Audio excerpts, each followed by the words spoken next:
வணக்கம். G news Tamil 24x7 செய்திகளுக்காக செய்தி வாசிப்பவர் வித்யா.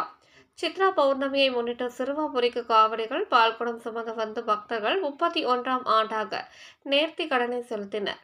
சென்னை பவளக்கார தெருவில் இருந்து நகரத்தார் சிறுவாபுரி பாத யாத்திரை சங்கத்தின் சார்பாக 31ஆம் ஆண்டு சித்ரா பௌர்ணமியை முன்னிட்டு 15 பக்தர்கள் காவடிகள் சுமந்தும் 101 பக்தர்கள் பால்குடம் சுமந்தும் நேற்று காலை சிறுவாபுரிக்கு புறப்பட்டனர். புழல் சிவன் கோவிலுக்கு காலை 9 மணிக்கு வந்து ஓய்வு எடுத்தனர். பின்னர் மாலை புறப்பட்டு பஞ்சட்டியில் உள்ள திருமண மண்டபத்தில் தங்கினர். இன்று விடியற்காலை புறப்பட்டு சிறுவாபுரியில் உள்ள அன்னதான மண்டபத்திற்கு வந்தனர்.